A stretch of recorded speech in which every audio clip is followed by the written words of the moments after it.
Hello, welcome or welcome back to my channel. My name is Jillian and this is Simply Budgets. Here on my channel, my husband and I are on a journey to become debt-free. We use a zero-based budget and cash stuffing method to keep us on track. Our biggest goal is to pay off our debt and simplify our life and our budget. If this is something that interests you, stick around.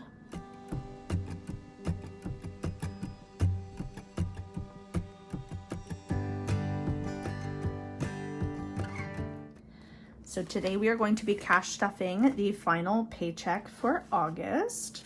So it is the August 30th date. So I'm going to set this off to the side and we'll dive right in. So we have some change here. We've got 3, 4, 45. Check that in there. We're getting quite a collection. Excited to see how much is going to be in there at the end of the year. And I did things a little differently today. I did not count this at the beginning of the video. So let's count it now to make sure that we have the right amount to cash stuff. So we need $930 today. So 400. And I don't know if you guys like it if I count out when I count out loud, or if you would prefer it just to be the counting and whatnot. So let me know in the comments. 20, 40, 60, 80, 1, 20, 40, 60, 80, 2, 20, 40, 60, 83, 20, 40, 60, 84, 20, 40.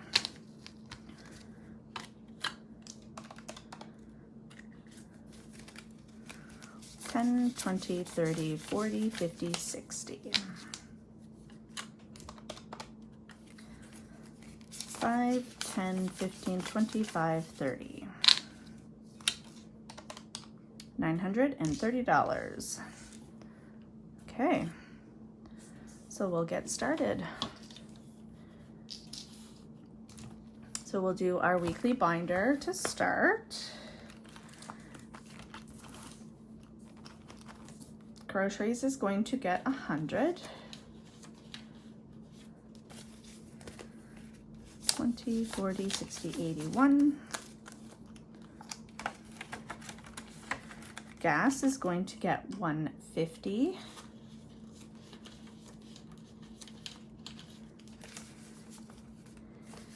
$81, 20, oh no, 1. How do we have this set up here? We need, and then 2 10s and 2 5s. So this should be 150. 20, 40, 60, 80, 1, 20, 30, 45, 50. And we did it that way so that we could have 75 for each vehicle. Pet care is going to get 40. I'm excited because we have there's a new groomer that's opened up close to us, so we're going to take one of our dogs. He has a double coat, so I find he sheds a lot. He's we think he's either a Rottweiler Shepherd mix or a Rottweiler Husky. We're not really sure. He's a rescue, and we don't really care what he is. We just love him, and he sheds a lot. And our previous groomer, like, it was ridiculous how much they were. It was $125 plus tax the last time we took him in for like literally a bath and a brushing. There's no grooming involved. And so a new groomer has opened up in our area. If you are local to Kentville area, they're called Chester & Co. Looks like a nice small business and we want to support it, and they're $80. So we're going to take him. He's got his first grooming with them this coming Friday? The 6th. So yeah, it would be this Friday. So we're looking forward to that. So it's going to be 80. So we'll need to be taking that into pet care. So we now have 20, 40, 60, 80, 1, 20, 40. So I'm happy about that. Eating out is going to get 40.